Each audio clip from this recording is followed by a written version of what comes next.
Olá! Hoje nós vamos falar aí da diferença do vinho de mesa e os vinhos finos, né? A origem, o porquê da termologia, onde ela cabe. Meu nome é Renato Cassimiro, sou sommelier responsável pela Rede Machado e hoje nós vamos falar de um assunto tanto quanto polêmico, né?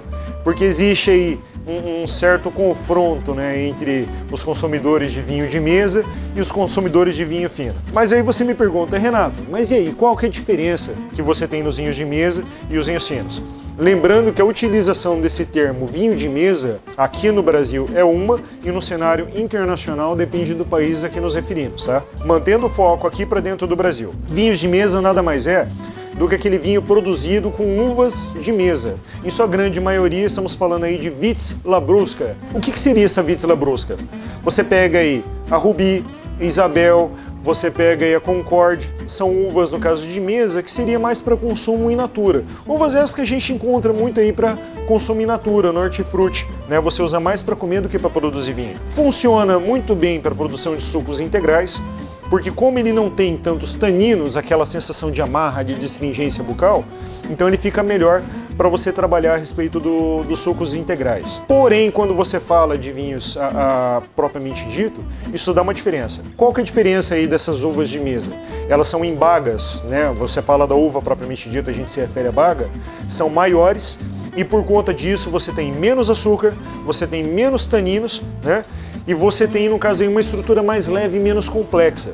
Enquanto você fala de vinhos finos, o que são vinhos finos?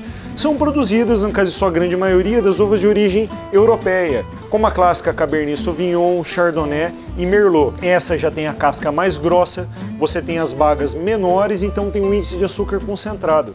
E até por conta disso, os vinhos finos ele tem um índice alcoólico maior, né? Batendo na sua média aí de seus 12,5 graus de teor alcoólico, enquanto os vinhos de mesa geralmente trabalham aí na casa dos seus 10%.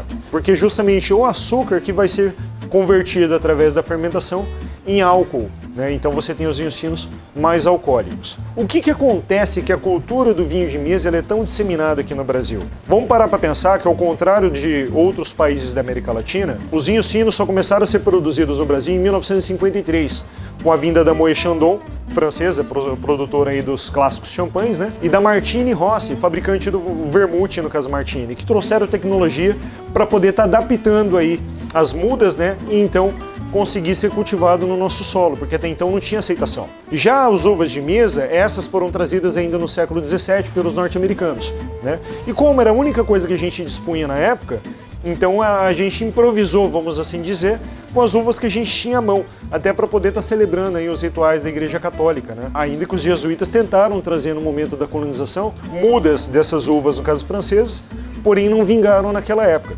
Por isso que a gente tem tanto dessa cultura, né, do vinho de mesa aqui no Brasil. E mesmo hoje, já não tendo tanta diferença aí, quando a gente fala de mérito, né, de valores, né, hoje você compra, bem dizer, o mesmo preço, vinhos finos e vinhos de mesa, o pessoal ainda acha que vinhos finos custam muito mais caro do que os vinhos de mesa e isso já não é lá tão verdade. Quer fazer uma comparação bem legal para você saber na prática como é que funciona? Pega o vinho clássico de mesa, você pega e compara, dá uma bochechada, deixa passear pela boca, engole e depois você repete o processo com uma Cabernet Sauvignon, com uma Merlot, com o próprio Malbec, né? E tantos outros vinhos finos que você tem aí à mão hoje, e você nota fácil a diferença. Você tem nos vinhos finos mais complexidade, você tem uma riqueza de informações.